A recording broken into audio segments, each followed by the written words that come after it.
Quiero agradecerles y darle la bienvenida cordialmente a todos ustedes que se han quedado el día de hoy. Mi nombre es Juan Macías Sierra y seré el moderador de esta mesa. Contamos con un panel de expertos que son ampliamente reconocidos desde el ámbito local, regional e internacional. Me voy a dar el gusto de presentarlos. De mi lado izquierdo tengo a la doctora Fátima Cambronero, quien actualmente es la vicepresidenta del capítulo México Internet Society. De mi lado izquierdo se encuentra el maestro Rodrigo de la Parra, quien es el presidente para la región de América Latina y el Caribe de ICANN. Y a mi lado izquierdo se encuentra Manuel Aces, quien es el gerente regional de gerente de prospectiva de relaciones de NIC México. Previo a iniciar, me gustaría dar previo a que inicien nuestros panelistas, me gustaría una muy breve introducción al tema. Sin afán de polemizar respecto a cuál es la definición correcta de gobernanza de Internet, voy a hacer uso de referencia de la realizada por el Grupo de Trabajo sobre Gobernanza de Internet, que define este término como el desarrollo y la aplicación por parte de los gobiernos, el sector privado, la sociedad civil, en sus respectivos roles, de principios, normas, reglas y procedimiento de toma de decisiones y programas comunes que dan forma a la evolución y a la utilización de Internet. Dicha definición es valiosa por sí misma porque detrás de ella está toda una muy sustanciosa y también muy breve historia de la gobernanza de Internet. Primero porque fue producto de las dos fases de la cumbre mundial de la sociedad de la información en 2003 y 2005 respectivamente. Y segundo porque a su vez estuvo acompañada de una solicitud realizada en aquel entonces al secretario general de las Naciones Unidas para convocar un espacio que actualmente es muy valioso, que es el Foro para la Gobernanza de Internet. El año pasado se hizo en Guadalajara, Jalisco. Este año tendrá verificativo en Ginebra, Suiza. Ahora bien, para quienes sabemos poco o mucho sobre el tema, entendemos que hay retos pendientes que requieren ser entendidos en pos de una evolución sana de Internet que facilite a su vez el progreso de los individuos y las comunidades por medio de dicha tecnología. En este sentido, el año pasado se dio un gran avance al fortalecerse el modelo de múltiples partes interesadas. Uno de los muchos retos pendientes con la culminación del proceso de transición de la custodia de las funciones de la IANA a la ICANN, que a su vez detonó otros retos con el tema de rendición de cuentas de la ICANN después de dicha transición. No obstante, si bien lo anterior representa un paso importante, no debemos dejar de lado las preocupaciones que en distintos espacios se han señalado, desde la misma falta de legitimidad del modelo de múltiples partes interesadas hasta preocupaciones en materia de neutralidad de la red y privacidad y ciberseguridad, solo por nombrar algunas de ellas. Frente a todo lo señalado anteriormente, me gustaría preguntar a este panel de expertos en el tema y desde el rol que desempeña cada uno de ustedes, ¿cuál es el futuro de la gobernanza de Internet? Para ello, cada uno de los panelistas contará con un máximo de 15 minutos con la intención de que expresen sus ideas y al finalizar, si nos da el tiempo, abriremos el micrófono para una sesión de preguntas y respuestas. Adelante, no sé, Rodrigo de la Parra, por favor. Muchas gracias y muy buena introducción. Creo que nos da pie para empezar a discutir. Sobre todo en la parte de la definición, creo que aciertas al decir que trae dentro muchos elementos. O sea, fue el fruto de una discusión de las cumbres en sus ediciones, de acuerdos que se lograron tener en aquel entonces en donde no se sabía de bien a bien qué era el término de gobernanza de Internet ni qué iba a involucrar, ¿no? Era impensable en el 2003 y en el 2005 la cascada de temas que surgieron hoy día y que existen hoy día en el tema de gobernanza de Internet. Y hoy día, si volteamos a ver la definición, es todavía aplicable, ¿no? En todo. Entonces, hay que desmenuzar los aspectos porque ¿por qué cuando venimos a foros como estos no hablamos de regulación de Internet? ¿Por qué no hablamos de marco legislativo de Internet? Y en cambio hablamos de este concepto amplio de gobernanza de Internet, porque la gobernanza de Internet es mucho más amplio y tiene elementos completamente distintos a los de crear un marco legislativo, un marco jurídico, a crear unas reglas sobre Internet, porque si bien algunos aspectos o aplicaciones o procedimientos de la gobernanza de Internet pueden llevar consigo cierto tipo de aplicación de reglamentos o leyes o normas, etcétera, no es el foco. En aquel entonces, en el 2003 o en el 2002, aún en las reuniones preparatorias, la gran preocupación de todos, incluso de muchos gobiernos, era no intervenir de más en Internet, justamente por lo prometedor que era ya esta herramienta y esta plataforma. Incluso si vemos en mediados de los 90, cuando se reforman todos los marcos jurídicos de telecomunicaciones para permitir la apertura a la inversión privada y a la competencia, Internet desde luego que no es lo que era, no era lo que es hoy día, pero ya se planteaba como algo muy importante. Y fue una decisión tomada casi en todos los países del mundo, de los gobiernos que tuvieron este mismo reto en los 90, de decir: Internet no va a ser un servicio de telecomunicaciones. Internet va a ser, entendido desde el punto de vista de las telecomunicaciones, un servicio de valor agregado. Y cabe decir, algo que tenía que decir, que es un evento políticamente correcto, porque tiene, por un lado, ¿no?, el Día Mundial de las Telecomunicaciones y la Sociedad de la Información, que se celebra también en el contexto de la Unión Internacional de Telecomunicaciones, el multilateralismo, que luego Manuel nos va a platicar, y por otro lado el Día Mundial de Internet, ¿no? Entonces, en realidad es que estos dos mundos se juntaban, no necesariamente con la misma visión, ¿no? Pero lo que sí es cierto es que los reguladores y los gobiernos tampoco querían meterle mano a Internet, porque querían que floreciera, había despegado sin necesidad de que ningún gobierno central lo regulara o incluso lo promoviera, ¿no? Había que mantener eso. Entonces, la Cumbre Mundial de Seguridad de Información, desde luego que no era sobre gobernanza de Internet, era una cumbre que intentaba ser por primera vez un tema más allá de la infraestructura. Ya había habido en muchas ocasiones, digamos, preocupación de los países en distintas organizaciones internacionales por cómo hacer para llevar Internet para todos, pero era desde el punto de vista de los cables y los fierros, ¿no? ¿Cómo hacemos para conectar a toda la población ahí? Y la Cumbre de Seguridad de Información era muy interesante porque quería entender al Internet o a la sociedad de la información en un ambiente más allá de los cables, ¿no?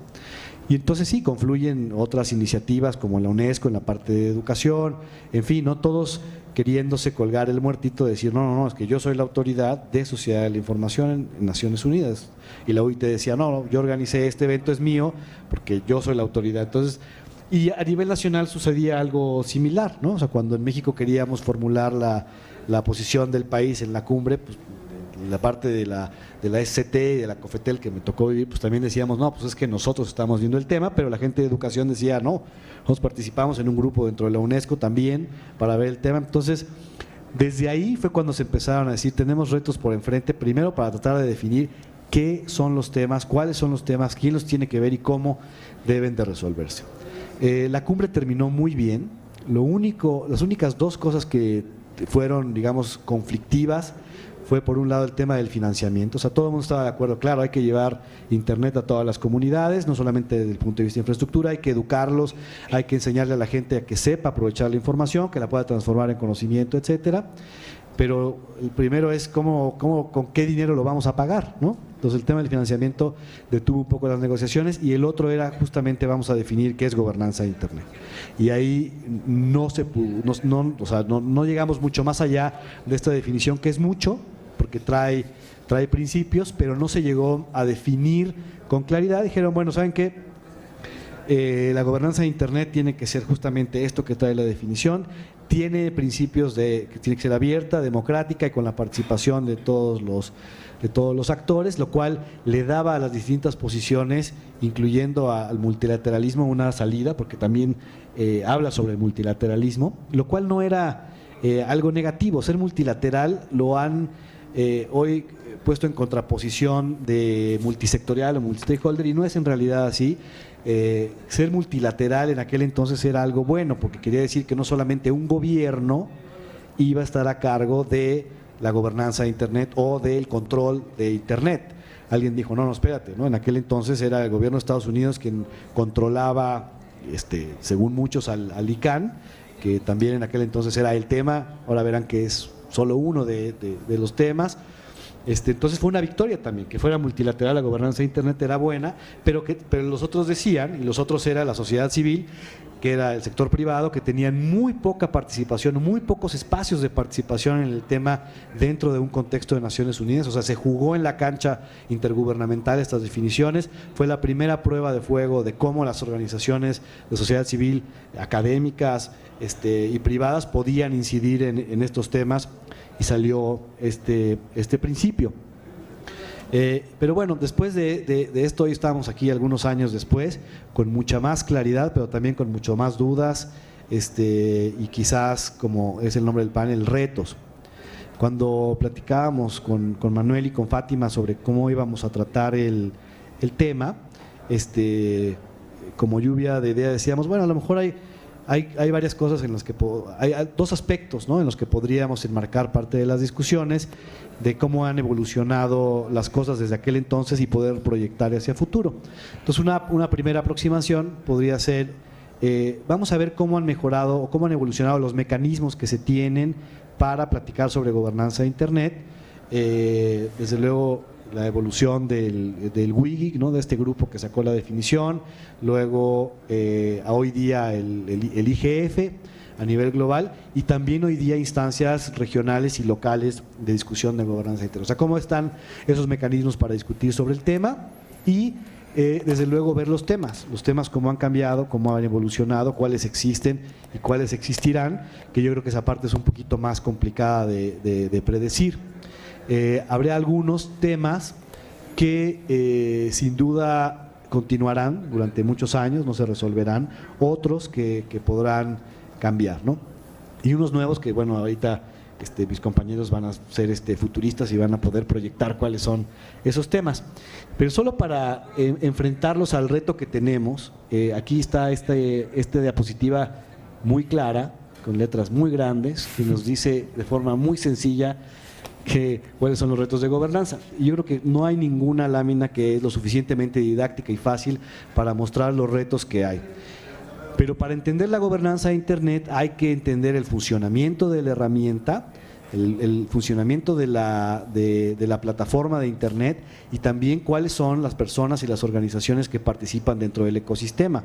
Y solo así, a través de esta operación y las interacciones que hay entre ellos, es que vamos a empezar a sacar distintos temas como los que ya conocemos, ¿no? O sea, neutralidad de red, infraestructura crítica de Internet, privacidad, derechos humanos, ciberseguridad, etcétera, etcétera, etcétera, y las combinaciones que pueda haber entre ellos, ¿no? Esto ha hecho que podamos distinguir entre temas que tienen, digamos, un lugar o un hogar donde se pueden discutir, como por ejemplo el tema de los recursos críticos de Internet en lo que se refiere al sistema de nombres de dominio y direcciones IP, que durante mucho tiempo fue, digamos, paradigmático en el tema de gobernanza de Internet, justamente por lo que les comentaba de esta relación especial que tenía el ICANN con el gobierno de Estados Unidos. No era que el tema fuera digamos, el único, incluso en aquel entonces, sobre gobernanza, pero sí era paradigmático por dos cosas. Una, evidenciaba que había un país o un gobierno que tenía un rol mucho más relevante que cualquier otro en el tema de gobernanza de Internet, y otro, que es a lo que voy, es que había una organización que veía un tema de gobernanza de Internet. Entonces había por lo menos a quién voltear a ver, a quién echarle la culpa, a quién mejorar, a quién criticar, a quién tomar ejemplo. En todos los demás temas no había nada. Lo que se ha ido construyendo ha sido a partir de ahí, y han sido distintos otros foros. Entonces este tema ahí va, ¿no? Digamos, no está resuelto. O sea, tuvimos, como comentaba en la introducción, un gran logro, yo creo, para el tema multi-stakeholder, para el avance de uno de los principios de la gobernanza de Internet, que es con la participación de todos los sectores involucrados, que fue justamente el fin de este contrato del Departamento de Comercio de Estados Unidos con el ICANN. Eso es sin duda un gran avance en el tema institucional, y deja desde luego muchos retos, entre ellos probar que los mecanismos de rendición de cuentas que se establecieron sean realmente efectivos. Pero existe, ¿no? Existe un lugar donde se puede discutir, donde si hay alguna controversia en cuanto a los dominios, a la distribución de direcciones IP, está abierto, es transparente, la gente puede participar, es deseable que participen y estén ahí involucrados. Pero hay otros temas que son mucho más difíciles de discutir. O sea, tenemos el Foro de Gobernanza de Internet, el IGF, que es la plataforma por excelencia para discutir los temas, es producto también de las discusiones de la cumbre y hoy día renovada en su mandato por otros años más, duró 10 años, fue renovada, lo cual quiere decir que sigue siendo útil para los distintos actores, incluyendo los gobiernos, pero no es un órgano que resuelva, no es un órgano que genere conclusiones, no es un órgano que genere resoluciones, etcétera, ¿no? Es un órgano de discusión que se ha fortalecido, que cada vez tiene una mejor participación de todos los actores, que es mejor aceptado, cierto, pero hay que ver en qué medida los demás temas están resueltos o no en esto, ¿no? Entonces yo creo que lo dejo ahí como, digamos, introducción y pasamos ahora con Fátima y luego con Manuel. Muchas gracias, Rodrigo. Aprovecho para también hacer un saludo a todos los espectadores que nos están siguiendo por Jurídicas en vivo a la transmisión. Adelante, Fátima. Bueno, muchas gracias, buenas tardes ya y gracias para los valientes que se quedaron a esta hora. Un poco para seguir este hilo de lo que comenzó a hablar Rodrigo, también como en esta evolución de Internet, hemos visto que se pasó de lo estrictamente técnico, lo que decía Rodrigo, los recursos críticos de Internet, que tenían a lo mejor un solo espacio, un solo lugar para discutir, y se fue evolucionando hacia otros espacios más amplios para a lo mejor no tomar decisiones, sino para discutir, como es el IGF, el Foro de Gobernanza de Internet, y de alguna manera esto sucedió también porque se percibió que ya las cuestiones técnicas estaban, al menos, no sé si resueltas, pero que ya había una casa donde poder discutirlas, un espacio, y donde tomar decisiones, y entonces se pudieron como ampliar a otros temas y a otros lugares para poder discutir y tocar estos temas de gobernanza de Internet. Entonces, en toda esta evolución que hemos visto, también lo que pasó es que se ha aprobado, ICANN existe desde el año 1998 y el IGF va a celebrar su 11ª edición ahora en Ginebra a fin de año. O sea, se ha demostrado que este modelo multi-stakeholder o este modelo con la participación de los múltiples actores interesados y tomando decisiones por consenso y en un pie de igualdad entre todos los actores interesados funciona. O sea, como modelo de trabajo, método de trabajo, funciona. O sea, la pregunta es entonces, a partir de este escenario que tenemos construido y de estos diferentes espacios, es saber nosotros cómo nos imaginamos a Internet dentro de 10 años, por ejemplo. Y también en esa pregunta incluir si todos estos temas que ahora hemos visto que han quedado conformando esta gran canasta de la gobernanza de Internet o del edificio en construcción de la gobernanza de Internet, como le llama Diplo Foundation, es si todos estos temas los podemos abordar desde esta perspectiva multi-stakeholder, o sea, con la participación de todos los actores interesados, y cómo lo hacemos a eso, o sea, cómo lo bajamos como a lo más práctico. Hasta ahora lo vemos como superficialmente o como, digamos, procedimentalmente está perfecto. Ahora, ¿cómo lo llevamos a cada uno de estos temas? Además, también en estas preguntas que debemos hacernos, se incluye si es que en esta evolución de Internet y en estos temas que vamos a tocar de esta manera, si es que debemos seguir cuidando que se respeten los principios de Internet, los principios de diseño de Internet, como los que hablábamos de que Internet siga siendo abierta, global, interoperable, donde la inteligencia esté en la orilla y no sea una red centralizada, donde, ¿qué más me falta de todos los principios? Donde se siga cuidando la innovación sin pedir permiso. O sea, todo esto lo debemos como bajar a los temas concretos que analicemos y especialmente desde nuestras perspectivas locales para ver si este modelo sí nos sigue sirviendo o si debemos buscar otra cosa, por ejemplo. Entonces, en esta pregunta de cómo nos imaginamos el futuro de Internet, lo que es ISOC o Internet Society ha hecho una consulta abierta a toda la comunidad y lo que hizo fue detectar que ahí se han determinado para la comunidad 3 temas que son temas ejes que van a preocupar de acá a 10 años, van a seguir preocupando porque hoy también preocupan. Uno es la brecha digital, otros son los derechos y las libertades personales y otros son medio, cultura y sociedad. Y además, a la par de estos 3 ejes centrales, se han detectado estos conductores para el cambio, como le llama ISOC, que son la economía de Internet, la inteligencia artificial, el rol de los gobiernos, las ciberamenazas, Internet y el mundo físico, las redes, estándares e interoperabilidad. O sea, esto es lo que detectó ISOC. Vamos a ver si nosotros pensamos que a nosotros también nos sirve verlo de esta manera. Esa es como la misma lámina, pero como lo grafica ISOC. ¿Qué es entonces la brecha digital? Ya se estuvo hablando esta mañana un poco de la brecha digital, que normalmente se la define como la distancia entre los conectados y los no conectados. O sea, para explicarnos a lo mejor de una manera más completa, deberíamos decir que también incluye el uso eficiente del recurso. O sea, el saber utilizar Internet, como también se habló en algunos de los paneles de esta mañana. O sea, ¿esto por qué nos preocupa? Porque sí aumenta la inversión en infraestructura, como decía Rodrigo, se tiran los cables, los caños para que haya más conexión, hay cada vez mayor conexión a través de Internet móvil o de dispositivos móviles, hay cada vez un mayor número de gente conectada, pero la preocupación sigue siendo que esta gente a lo mejor, o estos nuevos usuarios que se están incorporando, especialmente jóvenes, no están usando de manera que se beneficien de Internet o para lograr una participación significativa. Esto no lo digo yo, lo dice la gente que fue consultada en esta entrevista que hizo, o consulta que hizo ISOC a toda la comunidad. O sea, eso sigue preocupando. Y también porque está relacionada a la brecha digital, o por qué preocupa, porque está relacionada también con otros temas, como por ejemplo, algo que también se hablaba hoy, esto de la creación de contenido local, en idioma local, por ejemplo, que va de la mano con el establecimiento en algunos lugares, a lo mejor en México no es necesario, de los puntos de intercambio de tráfico o de los acuerdos públicos-privados entre los proveedores de servicio de Internet y el Estado o los gobiernos para poder abaratar los costos y lograr un mejor servicio. Esto de alguna manera está todo conectado con lograr reducir la brecha digital.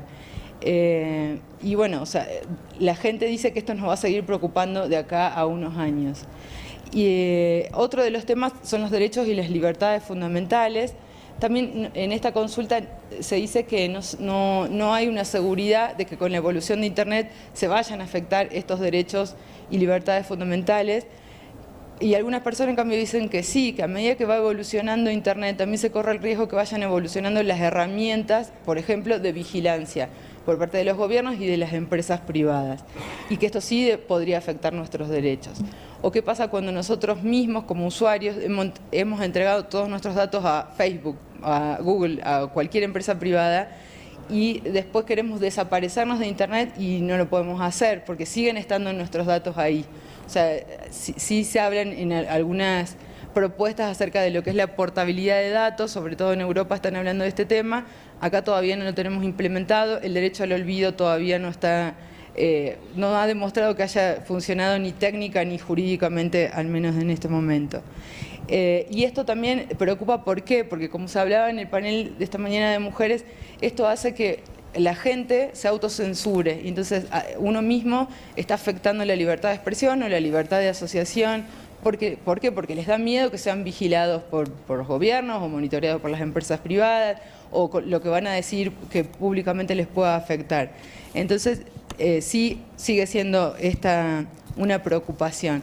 O sea, también cómo se puede paliar de alguna manera estas afectaciones que puedan tener estos derechos, básicamente con educación, que podamos aprender a leer las políticas de privacidad o los términos y condiciones de uso, para saber qué datos les estamos entregando a las empresas, a qué le estamos permitiendo. Cuando nosotros instalamos una app en nuestros teléfonos, en general le damos a todo que sí y no vemos que estamos dejándole que accedan a la cámara, a los contactos, al micrófono, y a lo mejor para esa aplicación ni siquiera es necesario. O sea, la educación como usuarios de Internet, eso nos va a servir para decidir si quiero entregar esos datos a esta aplicación o a esta plataforma o a esta red social o no lo quiero hacer. Otro de los ejes importantes para eso es los medios, la cultura y la sociedad. La gente dice que Internet siempre ha sido una herramienta poderosa para que la gente se comunique, hable, transmita sus ideas, exprese públicamente sus ideas, pero también existe como una preocupación en que la evolución de estas herramientas que tenemos a través de Internet nos permitan entregar información personalizada, de acuerdo a nuestros propios intereses, y que de alguna manera esto vaya segmentando la realidad. O sea, yo voy a ver lo que yo quiero ver, a lo mejor lo que elegí para recibir información y porque soy usuario de determinadas plataformas. Y me estoy perdiendo de otras partes de la realidad que no se me está haciendo informada o no está llegando a mis manos como como información.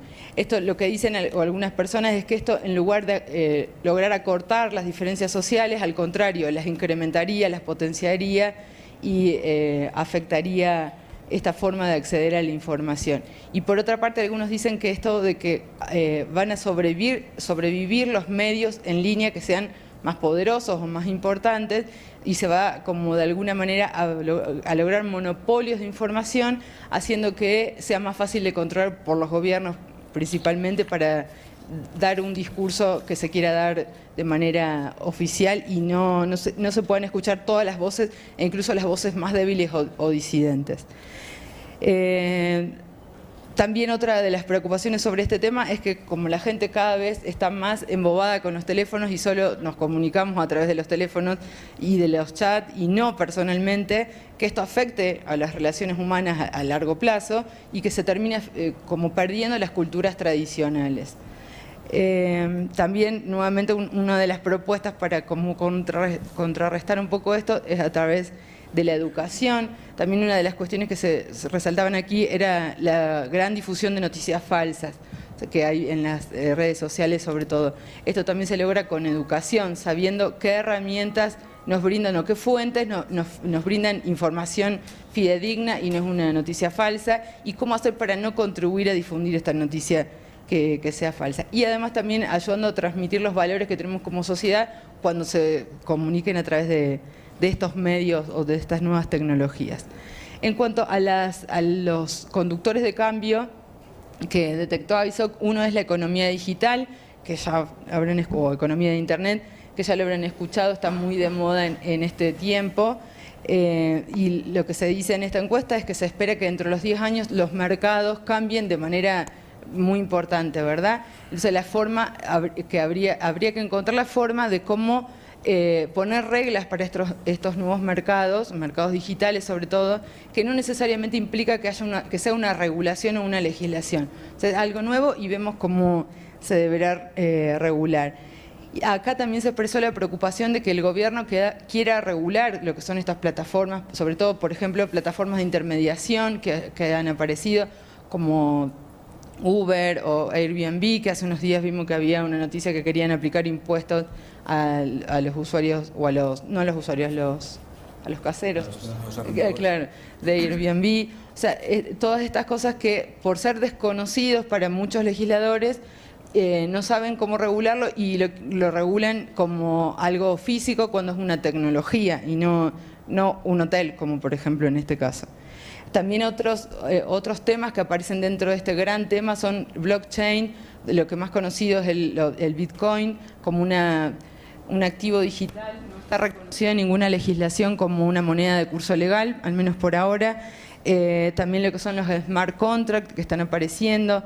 En México ahí está dando vueltas una ley que se llama Ley FinTech, que pretende regular todo lo que es crowdfunding, también blockchain y esto, pero de una manera no transparente, o sea, no se abrió para que lo conozca todo el mundo, sino se distribuyó entre los principales medios de pago como PayPal y gente o empresas que se dedican a esto, pero no se abrió discusión a toda la sociedad, cuando son temas que a todos nos interesan hoy en día.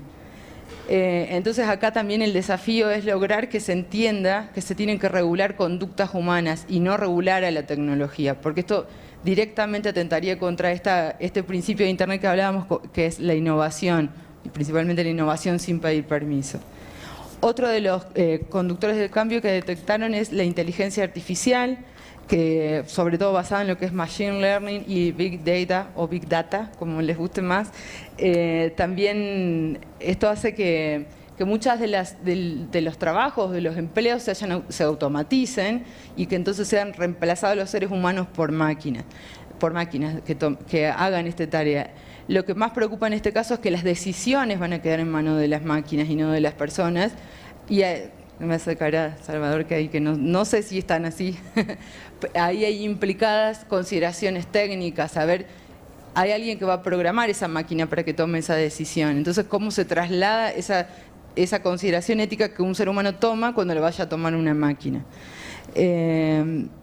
también acá se plantea como un temor en que al utilizarse estas herramientas de inteligencia digital hagan que si esto se aplica a operaciones de redes, lo que pueda suceder es que se convierta en una red centralizada, en lugar como hoy es Internet, que es descentralizada. No hay una autoridad central que diga lo que se puede hacer o lo que se puede conectar o no a Internet.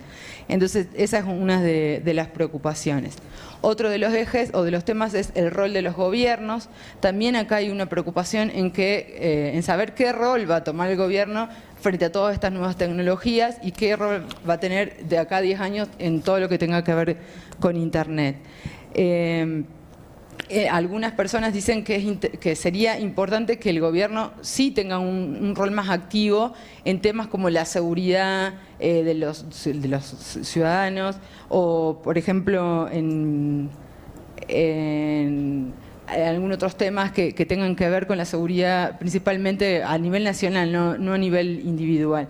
Pero sí sería importante determinar en qué rol va a tener esa protección a sus ciudadanos o cómo lo va a jugar. Otro de los temas que todos deben estar familiarizados estos días son las ciberamenazas o los ataques a través de los ataques cibernéticos, que estamos varios viendo cómo se fue propagando esto de WannaCry y cómo afectó a muchos países del mundo.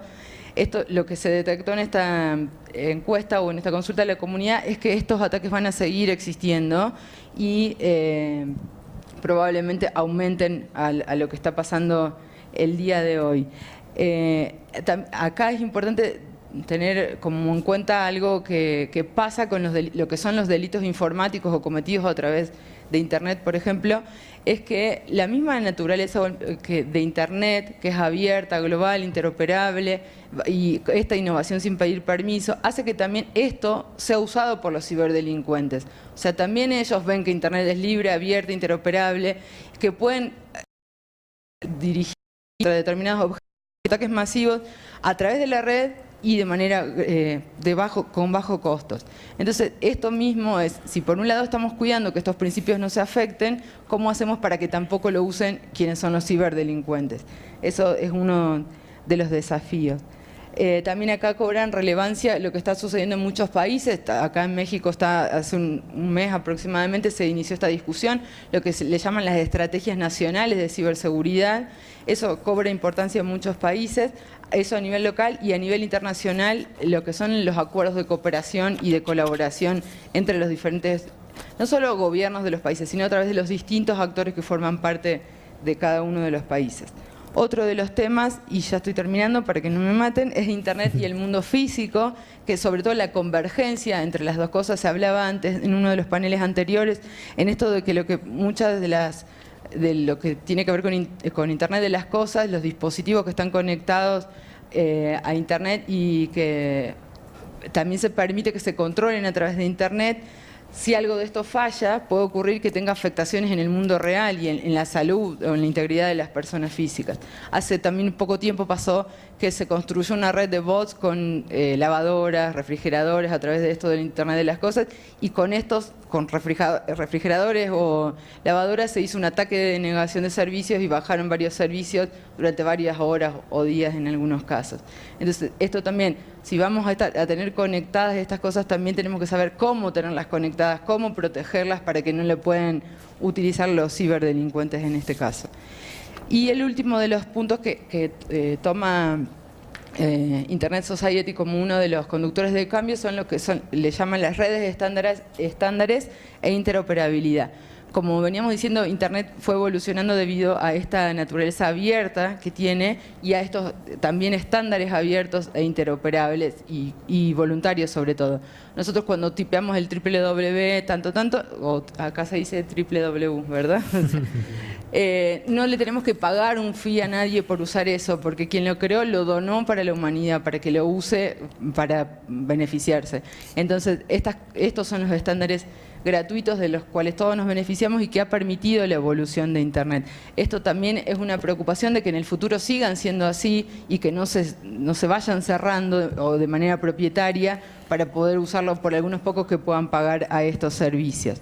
Y de esto va de la mano con las preocupaciones de que Internet se pueda volver para evitar todas estas vigilancias que pasa entre otros gobiernos o para evitar ataques cuando pasan estos ataques en línea, que los gobiernos vayan cerrando sus redes y vayan circunscribiendo las fronteras locales, entonces se produzca en definitiva una fragmentación de Internet, que deje de haber una Internet global y empiecen a haber muchas Internet locales. Eso es lo que nadie quiere que suceda, ¿verdad?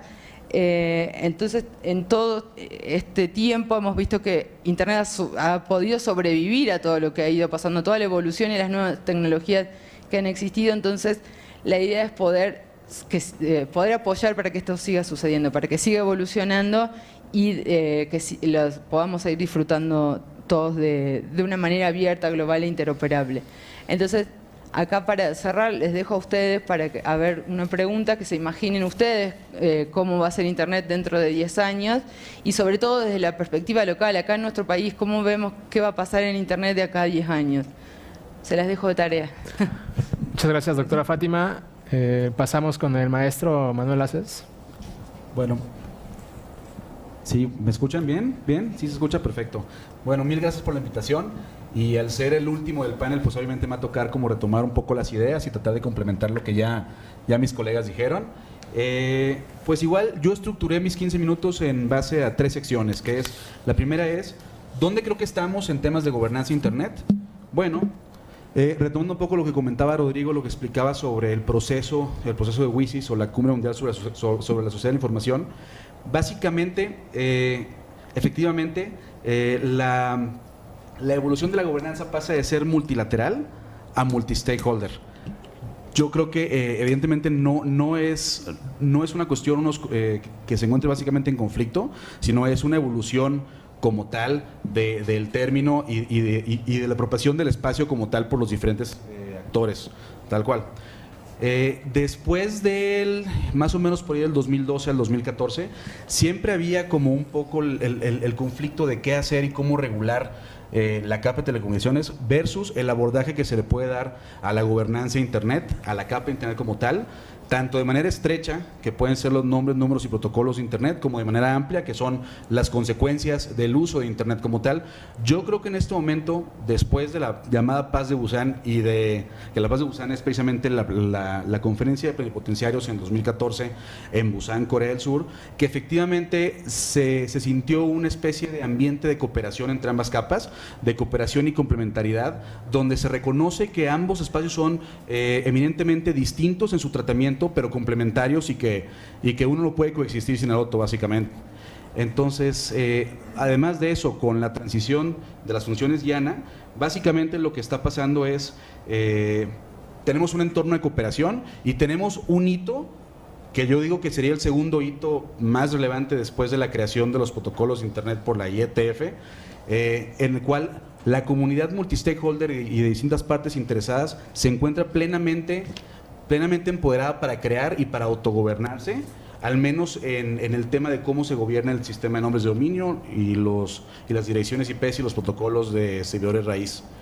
Pero bueno, no obstante, si bien sí existe un ambiente de cooperación, todavía yo creo que seguimos viendo algunos ciertos embates por algunos gobiernos que demandan tener un poco más de soberanía sobre sus territorios y sobre lo que sucede en el espacio virtual de Internet. Por ahí seguimos viendo países como China, como Rusia, los países árabes, demandan tener mayor relevancia, demandan tener mucho mayor control sobre las cosas que suceden al interior de sus fronteras y precisamente buscan redefinir cuál es su rol en la gobernanza de Internet y tener más acciones, o sea, más mecanismos de ejecución para poder controlar efectivamente lo que sucede al interior de sus fronteras. Esto a la larga lo que está provocando es que comencemos a ver que se crean distintas regulaciones muy particulares sobre temas muy específicos que lo que pretenden es precisamente ir en contra de los principios fundamentales que Fátima hablaba.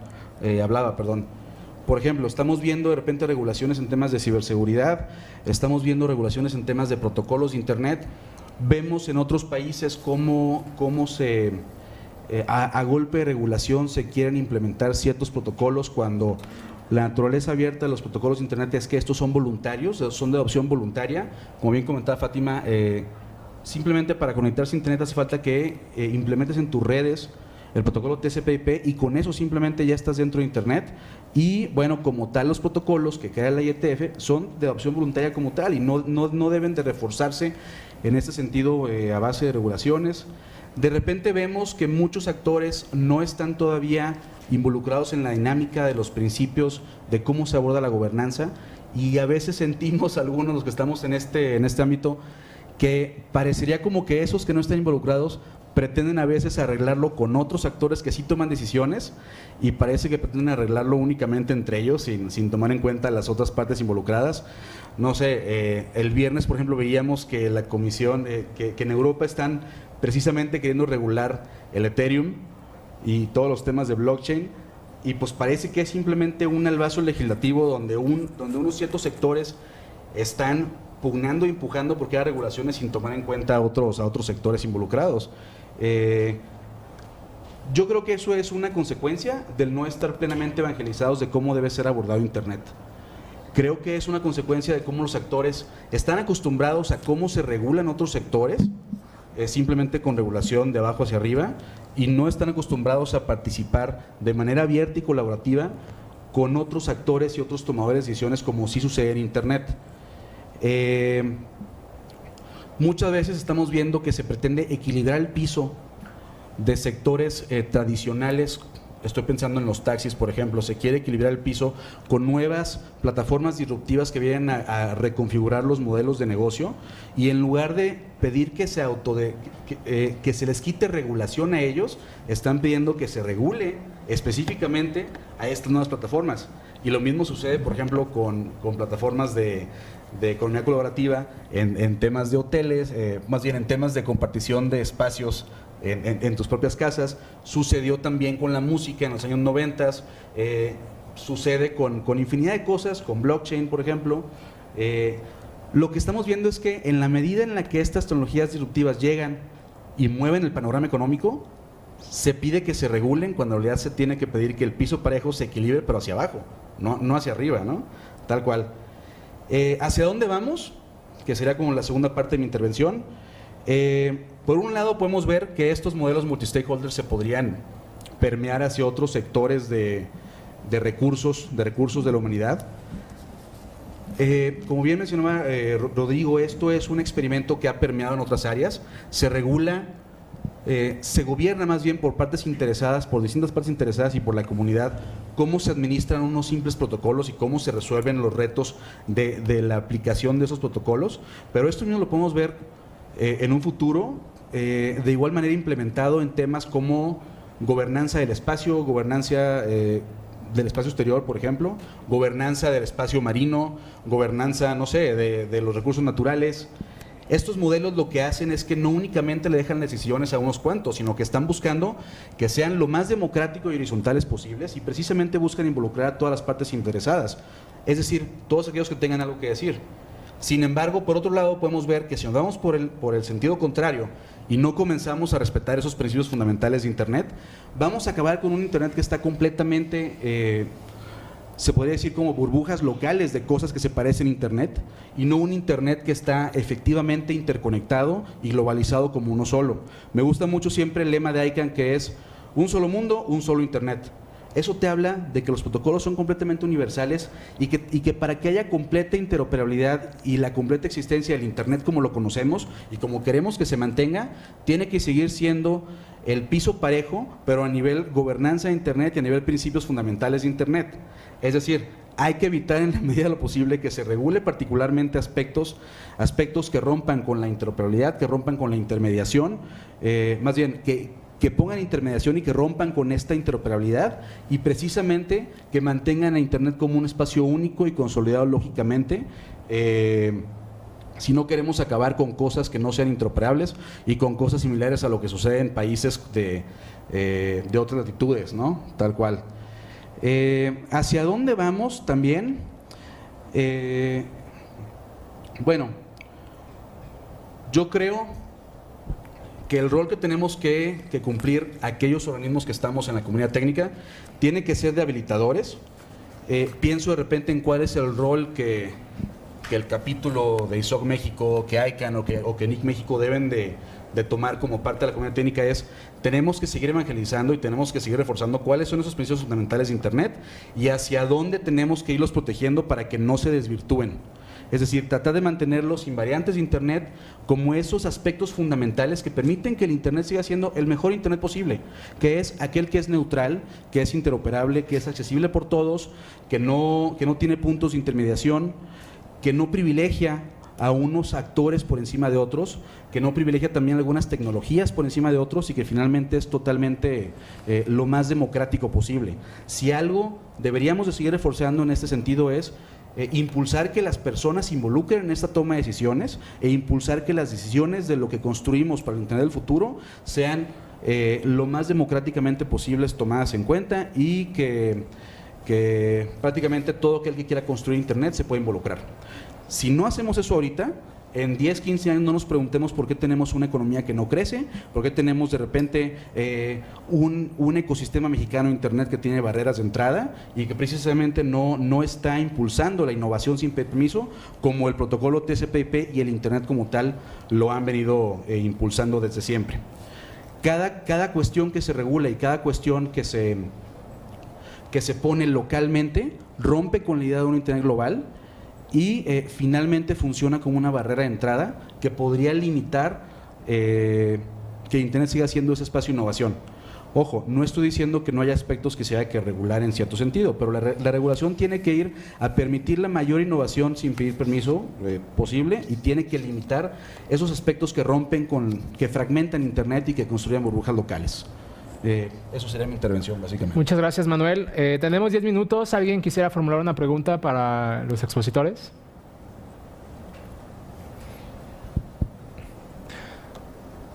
Bueno, muy bien. Yo quisiera hacer una pregunta respecto a la capacidad, al desarrollo de capacidades por parte de los usuarios finales.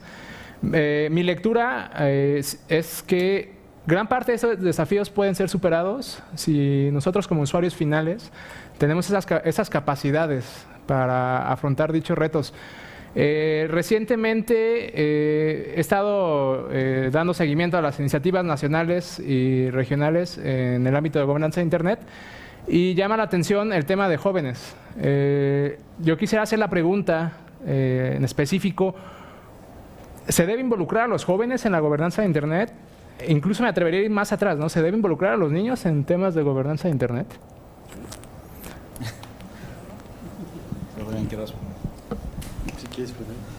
Bueno, es muy buena la pregunta. Sí, o sea, la pregunta de los jóvenes y los niños no sabría decirte porque no trabajé con niños. Me encantaría que sí y que haya herramientas para poder transmitirle estos temas a chicos más chicos de edad, digamos. A los jóvenes sí. ISOC Internet Society tiene un programa de creación de capacidades que es un curso que es apoyado por el NIC México, inclusive es un curso que dura algunos meses, donde se dan las herramientas básicas de lo que es gobernanza de Internet y abre las puertas para que la gente luego se pueda seguir involucrando, sienta como una base. O sea, si no sabes nada de gobernanza de Internet, puedes venir aquí, aprendes de estos temas y luego te involucras en los temas que sí te interesan. Acá tenemos a varios que fueron alumnos de este curso y que siguen involucrados en estos temas. Entonces, eso sí sirve. Ahora, si me permites agregar algo, sí tienen que involucrarse, pero como cualquier otro actor. O sea, cuando hablamos de este modelo multi-stakeholder habla de muchos actores. Stakeholders del inglés viene de lo que quien tiene algo en juego. O sea, el joven por sí mismo es como cualquier otro ciudadano normal o cualquier otro actor normal. Lo que hay que poner ahí es que haya un interés en juego. Si yo me voy a involucrar en estos temas, me voy a involucrar porque quiero hacerlo desde una perspectiva académica, porque quiero aprender, porque tengo una empresa vinculada con Internet, porque soy un proveedor de servicio de Internet, porque tengo un despacho donde me dedico a brindar asesoría sobre estos temas. Lo que me parece a mí es que no hay que perder de vista es que cualquiera puede involucrarse, principalmente los jóvenes, para producir una renovación de la gente que está involucrada desde hace muchos años, pero sin perder de vista que sí tiene que haber un interés en juego cuando se involucren a participar en estos temas. Yo solamente, claro, desde luego, completamente de acuerdo con Fátima, la respuesta es sí. Quizás solamente para, ICANN tiene un programa también, un par de programas para la siguiente generación, justamente para fomentar eso, que los jóvenes puedan ocupar en el futuro algún espacio o algún asiento, ¿no? en el presente y después que evolucionen allá. Pero ¿por qué es importante crear las capacidades? Creo que nos faltó decir eso. O sea, para nosotros el ejercicio del multistakeholderism, ¿no? Porque es una práctica, ¿no? O sea, es algo nuevo que incluso pone o cuestiona estructuras tradicionales, jurídicas, legales, políticas, etcétera. Entonces, si no capacitamos a los jóvenes para que puedan o entiendan bien esto, difícilmente van a poder participar en estas estructuras y hacerlas mucho más sólidas y que permeen generación en generación hasta que se vuelva algo, digamos, más natural, ¿no? Porque otra vez no se trata de sentarnos y discutir y crear unas normas y unas leyes de cómo se van a tratar los temas, se trata de juntarnos y discutir y dar visiones y tratar de resolver a través de cooperación y coordinación, etcétera. No es un concepto tan fácil de entender. Y si queremos que haya una participación global, multisectorial, más nos vale que tengamos programas muy serios de creación de capacidades, empezando desde los jóvenes, ¿no? Totalmente. Bueno, igual para complementar, de acuerdísimo con mis compañeros panelistas, yo ahí nada más agregaría que lo que me gusta de estos programas de creación de capacidades es que una vez que la capacidad ya está creada, ahora sí involúcrate de tú a tú en las discusiones de gobernanza de Internet. ¿Qué quiero decir con esto? Que tú en Internet no usas títulos, le hablas de todas las personas, no le hablas de, disculpe señor ministro, vamos a hacer tal cuestión, no, le hablas por su nombre. Y precisamente lo que busca Internet es ser tan democratizador que ni siquiera se usan títulos en Internet. O sea, tú puedes llegar y sentarte a hablar con BinServ y te va a responder de tú a tú y te contesten en listas de discusión, así tal cual. ¿Qué quiero enfatizar con esto? Que precisamente lo que se busca es, se crean capacidades y se involucra de tú a tú con las personas. No por ser joven vas a tener que tener un espacio especial para participar y que haya cuotas de jóvenes para participación. Yo creo que en lo personal, en lo muy estrictamente personal, en la medida en la que los jóvenes se foguean cuando ya tienen las capacidades creadas, es mucho más democrático que resguardarles espacios para que participen. Digo, sería un poquito mi visión personal, ¿no? Muchas gracias. Por allá tenemos una pregunta y por allá. Muchas gracias. Buenas tardes. Con base en todo lo que explicaron, ¿cómo se podría entender el hecho de que las personas comunes y corrientes, cuando queremos hacer una investigación, donde la mayor parte de los documentos son académicos y entonces estás buscando y el 80% te quieren cobrar para leerlo? Llevo un mes y medio haciendo una investigación y la mayor parte de los documentos que busco, que son más, por ejemplo, de medicina o de cuestiones biológicas, lo más barato que he visto es de $6 para leerlo en 48 horas, que ni siquiera puedo copiarlo ni nada, y digamos el estándar de los costos son de $39.9. Entonces, más o menos, yo he hecho una recopilación y he querido leer 50 que tengo guardados, pero si yo comprara cada uno me saldría carísimo. Y como país, pues en vías de desarrollo, como una persona individual que lo está haciendo, me es imposible pagar eso. Bueno, es más, aunque pudiera no lo haría. ¿Cómo se explicaría esa situación? Porque la mayor parte de esto es en universidades de diferentes países e incluso de aquí de México. Gracias. ¿Gustan responder? Yo más bien como que tengo una pregunta. ¿Cómo, o sea, en el tema de Internet, cómo sientes que ha cambiado esto, o sea, con o sin Internet? ¿Cuál es la diferencia? ¿Sientes que ahora es más caro, más difícil accederlo? Gracias, siento que es más difícil porque yo he ocupado los buscadores académicos en donde en teoría yo pensaba que era más fácil acceder, pero cuando realmente los he necesitado, pues no los puedo bajar. Entonces lo que hago es buscar algunos libros que sean similares, pero hay temas muy específicos de, por ejemplo, observación de cómo evolucionó un insecto, por ejemplo.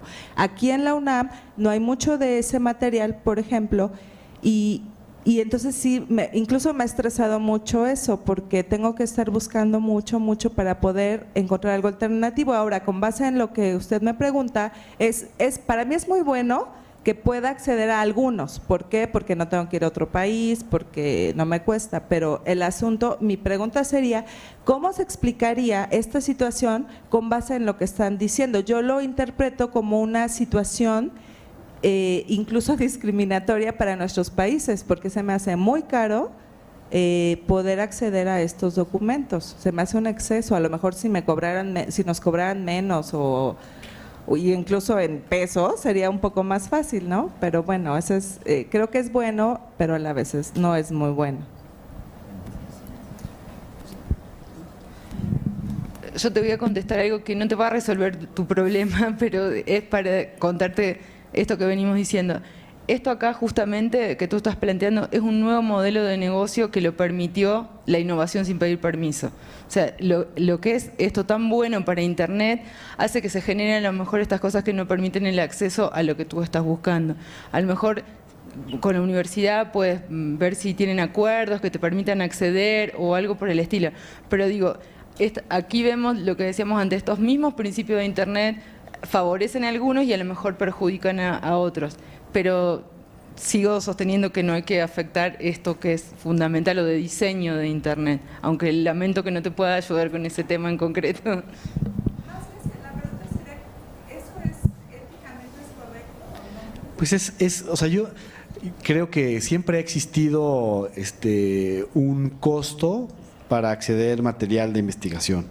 Yo creo que Internet lo que vino a hacer, por eso hacía un poco la pregunta, porque yo creo que ha facilitado el acceso a la información, no necesariamente el costo a ella. Es más, incluso hay acceso a otras investigaciones que yo creo que bajo otros mecanismos que existen hoy día de derechos de autor, lo hacen todavía más fácil. O sea, mi pregunta era más bien como dirigida, yo pensaba que la respuesta iba a ser, bueno, claro que ahora es más fácil tener información que antes había que pararse, a lo mejor si el material estaba en la biblioteca estaba bien, pero si estaba en una librería, pues había que comprarlo y a lo mejor había que comprarlo mucho más caro de lo que puede ser ahora. Yo creo que los modelos de negocios, como dice Fátima, están evolucionando, ¿no? Hay otros tipos de derechos autorales que hacen que el material sea más accesible, incluso plataformas que permiten que se vaya construyendo conocimiento arriba del conocimiento. Y lo demás a lo mejor no es un tema de Internet, sino más bien de suscripciones en las propias universidades, colectivas, que puedan hacer esto más accesible en términos, más asequible en términos de dinero, porque la accesibilidad es lo que ha incrementado y a lo mejor la asequibilidad en este caso no tanto, ¿no? Yo igual, precisamente para complementar, cuando se escribieron los RFCs, que son donde vienen los protocolos de Internet, parte del problema era que la producción académica en journals tardaba meses y precisamente había que enviarlo físicamente, o sea, un documento, un paper, había que enviarlo físicamente antes a las bibliotecas para que fuera comentado por los padres tal cual. Si algo quería Internet es que los RFCs o Request for Comments, que es donde se escriben los protocolos, fuesen tan rápidos y fuesen tan que simplemente se distribuyeran entre pares ingenieros, que se comentaran rápido, que se buscó que no tuvieran ningún tipo de control de acceso y fueran de libre distribución y de libre comentado, tal cual, ¿no? El proceso de edición, así como tal, inclusive se resguarda en varias bibliotecas en el mundo y es de acceso libre y se busca que bueno, además de consultarlo en el RFC Editor de la IETF, copias físicas se resguardan en algunas bibliotecas. De hecho, por ahí nosotros estamos tratando de hacer algo con la biblioteca del TEC de Monterrey. Y precisamente se busca que no haya estos controles de acceso. Como bien dice Rodrigo, yo creo que la información se ha democratizado, pero obviamente falta que sigan evolucionando nuevos modelos de negocio para que la producción científica y académica se pueda seguir manteniendo, porque también es cierto que me consta que redes académicas cobran ese tipo de fees de entrada, pues para mantener un poco la publicación de los journals, ¿no? Tal cual. Pero bueno, esto sería un tema de nunca acabar. Muchas gracias. Por allá tenemos una pregunta. Sí, buenas tardes. Mi pregunta tiene que ver dentro de la gobernanza con la ciberseguridad, en el sentido de que me parece que las naciones que gozan de una mejor experiencia en ciberseguridad han aplicado justo este modelo de juntar a todos los interesados, a las academias, incluso al aspecto militar, a la industria privada y al gobierno, y se han sentado y se han platicado y se han propuesto estrategias que van desde la formación de programas académicos a nivel secundaria hasta maestrías y el desarrollo de fuerza de trabajo, por ejemplo, ¿no? En México, mi pregunta concretamente es, en México, ¿quién debería ser, en su opinión, el responsable de hacer el llamado para todos estos interesados? Y bueno, o sea, sé que ya pasa, sé que este foro implica que ya pasa, que ya se hace algo por juntar a los interesados, pero creo que es evidente que México tiene un rezago en el llamado, en el sentido de que, bueno, simplemente es un tema muy importante y cuántas personas están aquí o cuánta gente atendió este tipo de eventos, ¿no? Entonces, en México, ¿quién debería ser el responsable de llamar de hacer ese llamado? ¿Y qué tan lejos está, si es que ya se identifica un responsable, qué tan lejos está de, digamos, ese ideal? Puedo complementar, fue muy igual, o sea, voy en el sentido igual en esta perspectiva que veíamos a 10 años. Espera, porque los que están remotos. Gracias. Sí, igual como en la línea del compañero, en esta perspectiva que vemos a 10 años, mi duda, o cuál más bien es su opinión en torno a, igual en esta parte de seguir con este multi-stakeholder, ¿quién va a tener la preponderancia al final en esas negociaciones, no? Porque pues sabemos bien que pues hay intereses, ¿no? Entonces, aunque yo creo que también es perfecto que se abra a la pluralidad de actores que hay en el panorama internacional, pues es evidente que tenemos empresas que, por ejemplo, hablando un poco como de la gobernanza en países del sudeste asiático, ¿no? Vietnam, China, que tienen protocolos bastante fuertes en Internet. O sea, al final, ¿cuál va a ser o cuál es la tendencia que se está marcando en términos de gobernanza, ¿no? O sea, el interés. Porque yo leía un texto que publicaba el BID sobre ciberseguridad en América Latina y decía que los gobiernos estaban planteando un enfoque más de seguridad nacional en términos de Internet que una visión de derechos humanos. Entonces se dejaba de lado al individuo, que se supondría tendría que ser el importante en estos procesos, y entonces se buscaba el beneficio pues, de empresas, de gobiernos.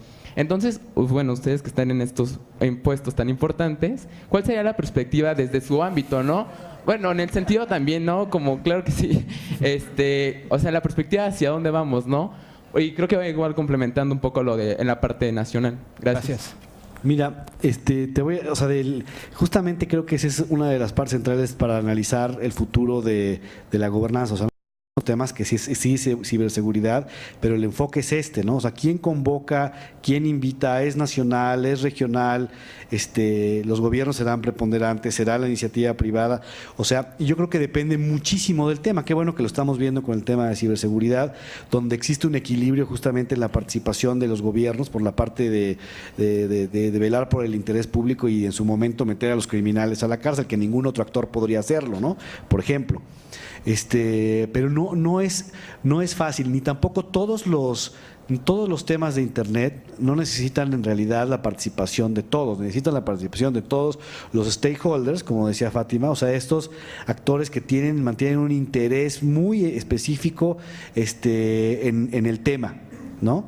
Me parece que hay una experiencia cercana, para obviar un poco el tiempo, en México sobre un llamado para el tema de ciberseguridad, que creo que Fátima y Manuel pueden platicar más al respecto, pero la cosa con el tema de ciberseguridad es que si bien tiene un ámbito local, lo cual es importante para tener ahí, también hay que considerar, también hay que pensar que existe una dimensión global del tema de cooperación. En casi todos los temas de Internet hay ese ingrediente, y en este sentido hay distintas organizaciones, ¿no? Entre ellas la OEA, que ha tenido un rol, digamos, en la región bastante fuerte, tratando de liderar iniciativas sobre ciberseguridad. Desde el punto de vista técnico también hay muchos foros que lo están haciendo, y me parece que el reto para la iniciativa de México que conoceremos ahora está justamente en cómo integrarse, ¿no? Para participación de todos los actores, y después con estas distintas dimensiones globales de iniciativas de gobernanza, ¿no? Gracias. ¿Cómo es tu nombre? Diego. Está muy bueno que hagas esa pregunta, y particularmente porque estos reclamos están ahora como en la sociedad y no se conocen algunas cosas que pasan porque no son tan abiertas como querríamos que fueran. Hace aproximadamente un mes o un poquito menos, Presidencia, a través de, ¿cómo se llama? Agenda Digital. Estrategia Nacional Digital, hizo este llamado al que tú te refieres y convocó a varios actores a nivel local y los invitó a un taller donde estaba también gente de la OEA para poder comenzar a dialogar para la elaboración de una estrategia nacional de ciberseguridad. Ahí se hizo 2 días talleres donde participamos diferentes actores y se plantearon así de una manera muy general cuáles serían los temas que deberían abarcarse, cómo se deberían tratar, hacia dónde se quería ir, etc. Justo en este momento se está realizando la segunda reunión de esta estrategia o para estos talleres para elaborar esta estrategia, donde se va a comentar los resultados, lo que devolvió la OEA, las recomendaciones que está haciendo OEA sobre estas reuniones que tuvimos, que no van a ser vinculantes o van a ser solamente recomendaciones. Este grupo que lo está liderando de presidencia va a seguir realizando diferentes talleres hasta fin de año para poder escuchar a los diferentes actores. Algo muy importante que está relacionado con lo que tú comentabas que salieron de esos talleres fue que se pidió y que se sumaron los diferentes actores, lo cual es aún más importante, es que en esta estrategia de ciberseguridad que se elabore a nivel nacional no se pierda de vista el respeto por los derechos humanos. O sea, eso como algo muy importante que los diferentes actores resaltaron, lo cual es importante que todos hayamos entendido eso. Y además también que todas estas discusiones sean de los diferentes actores interesados, que no sea que vaya a decidir solamente presidencia. Presidencia está liderando y está convocando, pero se está invitando a las cámaras, a las asociaciones, a la academia, a la sociedad civil, a la comunidad técnica, para que vayan a formar parte de esas discusiones y se llegue a una, ojalá por consenso, a una estrategia global. Y sí también algo que ahí en esos talleres se discutió y como para quedar separado, es que esta estrategia no tiene que ver con seguridad nacional. Seguridad nacional sí está a cargo del gobierno. A lo mejor nosotros como ciudadanos o usuarios comunes no tenemos idea de cómo gestionar esta seguridad nacional, pero todos sí somos usuarios de Internet y sí sabemos que si le damos clic a un link que me puede contagiar con un virus o cualquier otra cosa, lo vivimos todos los días. Entonces, en eso sí es importante que nosotros estemos. Y como dice Rodrigo, yo no pediría un lugar para discutir seguridad nacional porque no sabría cómo ayudar, ¿no? O sea, en algunos espacios sí debemos estar todos y a lo mejor en otros sí se puede ceder y tener mayor preponderancia algunos actores sobre otros. Bueno, igual para complementar, yo creo que la clave aquí es que en temas de ciberseguridad lo importante va a ser la cooperación y la cooperación de los expertos en base a los roles diferenciados que podría llegar a tener cada experto según el origen de ese experto, pero sin importar de qué sector vienen, básicamente. Creo que eso sería fundamental. O sea, al menos todos los grandes retos de ciberseguridad que se acaban resolviendo, los acaba resolviendo desde investigadores de un instituto hasta gente que trabaja en empresas, hasta alguien de gobierno. O sea, no importa quién lo venga resolviendo, todo se logra de manera en base a la cooperación. Muchas gracias. Bueno, hemos finalizado con la sesión y por respeto al tiempo de los panelistas y al de ustedes, si tienen alguna pregunta más, sugiero que se las hagan llegar a cada uno de ellos. Yo dejo 2 invitaciones. La primera de ellas a que como usuarios de Internet nos involucremos más con el tema. Invariablemente, toda la problemática que aquí se abordó en esta mesa se va a superar si nosotros somos conscientes de los desafíos, y no solamente de los desafíos, sino de cómo podemos superar dichos desafíos, y eso solamente se logra a través del desarrollo de capacidades. Y bueno, esa es por una parte, y por la otra quisiera también extender la invitación para que el día de mañana asistan al segundo día.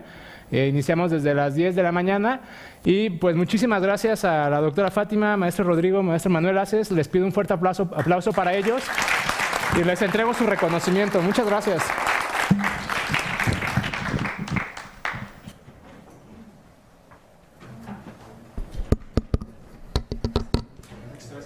Muchas gracias a los integrantes de la mesa 5 y en efecto, como les decía Daniel Macías, mañana tenemos nuestro segundo día y mañana es el Día Mundial de Internet, es el mero día de festejo y tenemos a las 10 de la mañana, para que se den más tiempo, no lleguen tarde, la conferencia magistral de Jorge Vega Iracela y de Microsoft, el papel de Microsoft en la estrategia de ciberseguridad y combate al cibercrimen en México. Y posteriormente tenemos 2 mesas y estaremos concluyendo a las 2 de la tarde, entonces mañana es de 10 a 2 de la tarde. Muchas gracias y no olviden estarse registrando para que se les pueda en su momento remitir su constancia de asistencia. Muchas gracias, nos vemos mañana.